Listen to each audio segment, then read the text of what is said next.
Hello students, twelfth commerce business studies में हम discussion कर रहे हैं हमारा चैप्टर नंबर 8 जो मार्केटिंग यूनिट का आपका लास्ट चैप्टर है। और लास्ट लेक्चर में इसमें हमने एडवर्टाइजमेंट के कॉन्सेप्ट के बारे में पढ़ा था कि एडवर्टाइजमेंट क्या होता है और इसके जो मेन जो पर्पज़ होते हैं कि क्यों ये किया जाए, उन चीज़ों के बारे में बात की थी। अकॉर्डिंग टू सिलेबस आज हम डिस्कस कर रहे हैं विज्ञापन के उद्देश्यों के बारे में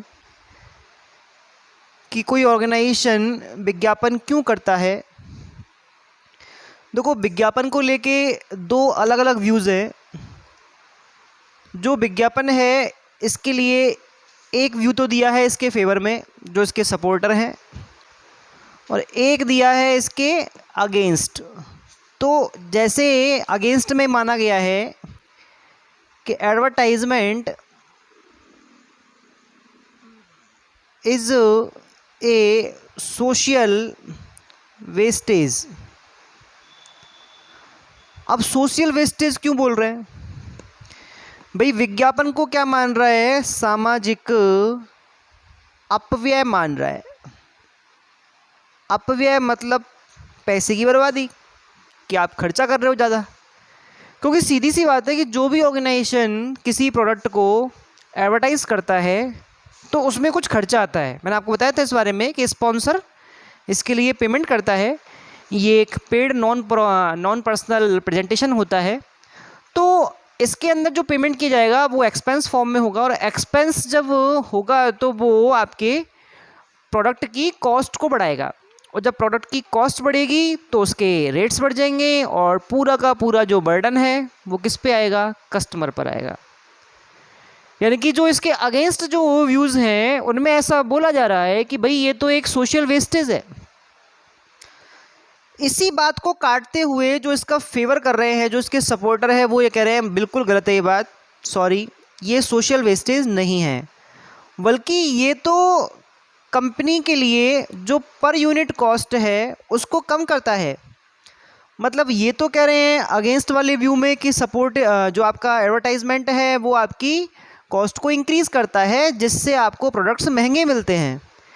जबकि जो सपोर्टर है वो ये बोलते हैं नहीं, ऐसा नहीं होता, बल्कि इससे तो कॉस्ट कम आती है और उससे क्या होगा? आपको प्रोडक्ट सस्ता मिलेगा। अब क्वेश्चन ये है कि वेस्टेज हुआ वो तो पता चला, क्योंकि एडवर्टाइजमेंट में खर्चा हुआ वो हमने प्रोडक्ट की कॉस्ट में जोड़ दिया, कॉस्ट बढ़ गई। लेकिन सपोर्टर किस बेस पे बोल रहे हैं ये बात कि भाई आपकी कॉस्ट कम हो रही है? उनका जो व्यू है वो अलग टाइप का है। वो ये कह रहे हैं कि जब कोई कंपनी अपने प्रोडक्ट को एडवर्टाइज़ करती है तो उसकी इंफॉर्मेशन जो होती हैं वो एक बड़े मार्केट के अंदर स्प्रेड होंगी, फैलेंगी, और बड़े मार्केट में स्प्रेड होंगी तो डिमांड बढ़ेगी, और डिमांड बढ़ेगी तो आप लंबे स्केल पे, लार्ज स्केल पे प्रोडक्शन करोगे। और जैसा कि मैं आपको पहले ही बता चुका हूँ, लार्ज स्केल पर प्रोडक्शन करने पर हमारी जो पर यूनिट कॉस्ट है वो कैसी हो जाती है? कम हो जाती है, क्योंकि वहाँ पर जो फिक्स एक्सपेंसेस होते हैं वो डिवाइड हो जाते हैं अलग अलग यूनिट्स के हिसाब से, लंबे समय बड़ी मात्रा में, लंबे स्तर पर। तो ऐसा होने से क्या होता है, जो पर यूनिट कॉस्ट है वो कैसी आती है? आपकी कम आती है। तो उनका कहना भी सही है। अब इसी चीज़ को लेके यहाँ पर आप कुछ ऑब्जेक्टिव्स देखने वाले हैं कि एडवर्टाइजमेंट जो है वो क्यों किया जाता है। तो नंबर फर्स्ट है to increase in sales. Yes, मैं इस बारे में आपको परसों मना कर रहा था लास्ट लेक्चर में, जिसमें हमने बात की थी कि जो एडवर्टाइजमेंट होता है इसके मेन पर्पस जो होते हैं वो होता है to inform, to remember and to convince. यहाँ पर सेल्स प्रमोशन की कोई बात ही नहीं हो रही, लेकिन आपके जो मार्केटिंग प्रमोशनल एक्टिविटीज़ होती है उन प्रमोशनल एक्टिविटीज़ में 4 काम आप करते हैं, जिसमें एडवर्टाइजमेंट आता है, पर्सनल सेलिंग आती है, सेल्स प्रमोशन आता है, और पब्लिसिटी आती है। और माना ये गया है कि प्रमोशनल एक्टिविटीज़ में हम अपने प्रोडक्ट की सेल को बढ़ाने के लिए ही एफर्ट्स करते हैं। तो यहाँ पर जितने भी आप काम कर रहे हो, इन चारों को, जो मैंने अभी 4 फंक्शंस के बारे में बताया था आपको, ये सारे के सारे काम इनडायरेक्टली किसके लिए हो रहे हैं? ये आपके सेल को इंक्रीज़ करने के लिए ही हो रहे हैं। एडवर्टाइजमेंट्स से सेल इंक्रीज़ करने का आपका एक पर्पज़ होता है, इसीलिए आप एडवर्टाइजमेंट करते हैं। क्योंकि आप जब एडवर्टाइजमेंट करेंगे तो बड़ी संख्या में लोगों पर आपकी इन्फॉर्मेशन पहुंचेगी, वो उस चीज़ की डिमांड करेंगे, और उस चीज़ की जब डिमांड करेंगे तो आपकी जो सेल है वो अपने आप ही क्या जाती है, उसमें इंक्रीज हो जाती है। क्लियर। नंबर नेक्स्ट है अट्रैक्ट न्यू कस्टमर्स।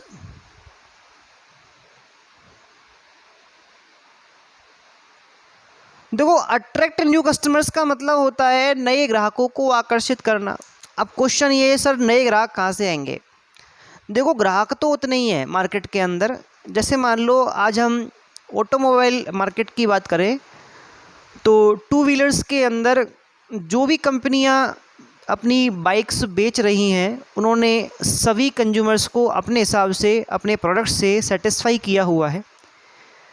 उसमें कहीं थोड़ा ज़्यादा मार्केट हीरो कंपनी का, उससे कम आपके बजाज कंपनी का, उससे कम टीवीएस कंपनी का, और डिफरेंट टाइप के रेशियोज़ में आपके बटा हुआ है। तो अगर हम इस चीज़ को देखें कि हीरो कंपनी अपने 2 नए मॉडल लॉन्च करती है तो उसको नए कस्टमर कहाँ से मिलेंगे? तो नए कस्टमर उसकी बाइक के लिए मिल रहे हैं, लेकिन वो पहले से किन्हीं दूसरी कंपनी के बाइक्स को क्या कर रहे थे, यूज़ कर रहे थे। यानी कि टीवीएस के कंज्यूमर्स को ऐसा लगा कि हीरो के जो 2 नए मॉडल आए हैं ये हमारे लिए ज़्यादा कन्वीनियंट हैं, बजट में है, तो वो वहाँ से क्या करेंगे, उस चीज़ को सब्स्टिट्यूट करेंगे इस चीज़ को, और वो क्या कर लेंगे, उस चीज़ को खरीदेंगे। तो यहाँ पर हीरो कंपनी टीवीएस कंपनी के कस्टमर्स को अपने कस्टमर बनाने में सक्सेस हो चुकी है। क्लियर। तो यहाँ पर ऐसा क्यों हुआ? क्योंकि यहाँ पर कंपनी ने क्या किया है कि अपने जो नए प्रोडक्ट्स हैं उनके बारे में एक कंपैरिजन बनाया है मार्केट के अंदर। उस कंपैरिजन से कस्टमर के पास जो इन्फॉर्मेशन पहुंची है उसके हिसाब से कस्टमर आराम से ये चीज़ तय कर सकता है कि उसको अपना पैसा कहाँ इन्वेस्टमेंट करना है, और वो अपने पुराने पहले से यूज किए जा रहे प्रोडक्ट्स को हटाकर उसकी जगह नए और जो उसके लिए कन्वीनियंट हैं उन प्रोडक्ट्स को क्या करता है, वो अपने आप ले सकता है यूज़ में। तो इससे वो कंपनी एडवर्टाइजमेंट के थ्रू अपने प्रोडक्ट्स के बारे में इंफॉर्मेशन दे के क्या कर रही है, उन कस्टमर्स को अपनी तरफ अट्रैक्ट कर रही है। तो अट्रैक्ट करने का जो आपका पर्पज़ है वो भी किसका होता है, आपके एडवर्टाइजमेंट का होता है। क्लियर। नेक्स्ट हम बात कर रहे हैं नंबर 3 पर, entering new markets. Entering new markets का मतलब होता है कि नए बाज़ारों में प्रवेश करना। जैसा कि आपको पता है कि जब कोई कंपनी किसी नए बाज़ार में प्रवेश करती है, नए मार्केट में एंटर करती है, तो वहाँ पर उसको पहले से ही पूर्व स्थापित जो ढेर सारी कंपनीज़ होती हैं उनसे क्या करना पड़ता है, कंपटीशन लड़ना पड़ता है। तो यहाँ पर जो कंपटीशन हुआ उसके अंदर आपको अपने प्रोडक्ट्स को इतना ज़्यादा इन्फॉर्मेशन स्प्रेड करनी है, इतना ज़्यादा उसको एडवर्टाइज़ करना है, प्रमोट करना है कि जो पहले से वहाँ पर जो कंज्यूमर्स प्रोडक्ट्स को यूज़ कर रहे हैं उनको वो इन्फॉर्मेशंस मिले। और ऐसा करने से आप अपने प्रोडक्ट्स को वहाँ पर सेट कर सकते हैं, मार्केट के अंदर लॉन्च कर सकते हैं, और इजीली उसकी डिमांड भी इंक्रीज़ कर सकते हैं।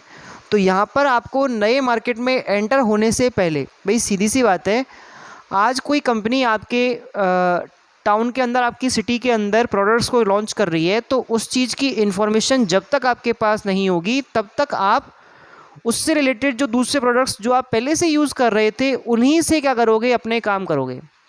जब नई कंपनी आपको अपने प्रोडक्ट्स के बारे में बताएगी तो आप कंपैरिजन करोगे और नई कंपनी के प्रोडक्ट्स को यूज़ करके देखोगे।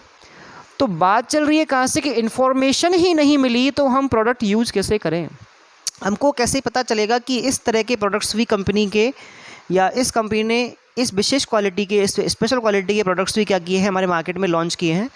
तो वो चीज़ ज़रूरी है। आपको नई मार्केट में एंटर होने के लिए पहले इन्फॉर्मेशंस देना ज़रूरी है, तब जाकर आप वहाँ पे क्या कर सकते हो, वहाँ के कस्टमर्स को अपने प्रोडक्ट्स की तरफ मूव कर सकते हो। ठीक है।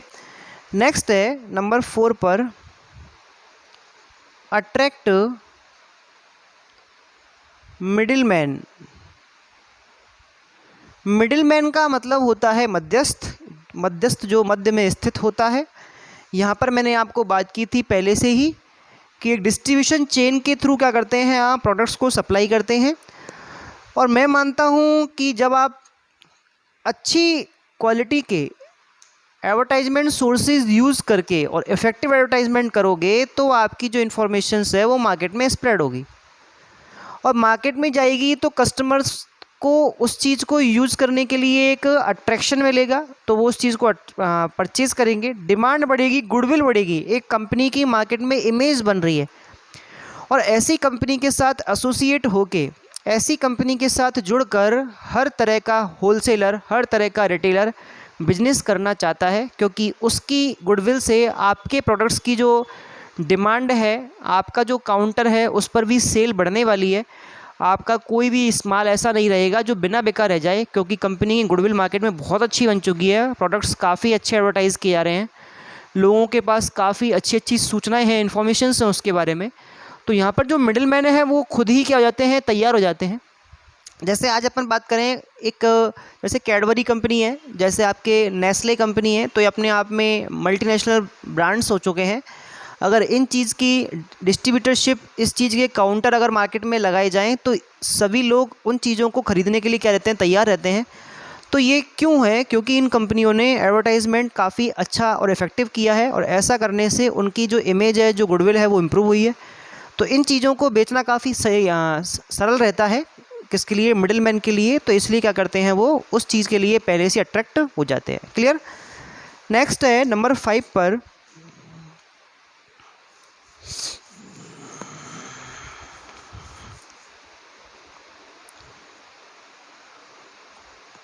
persuading the customer for purchasing particular brand.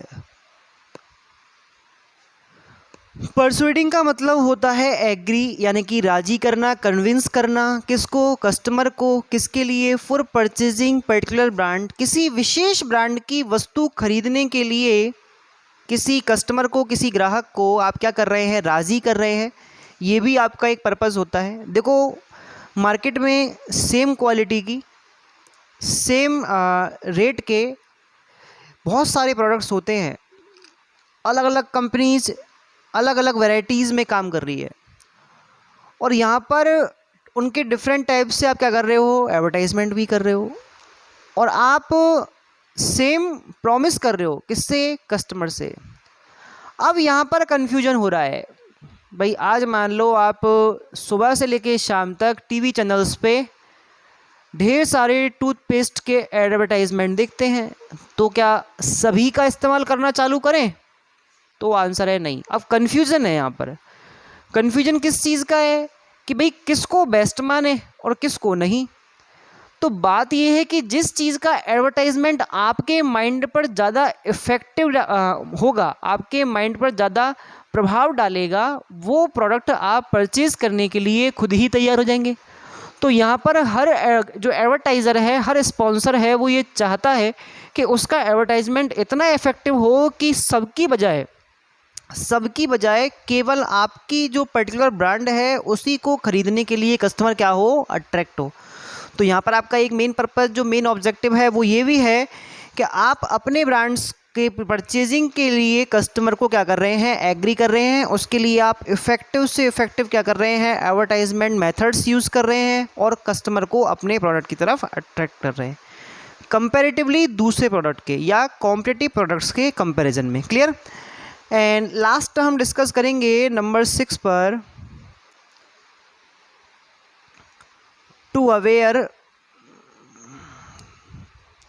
To increase awareness and uneasiness in customers।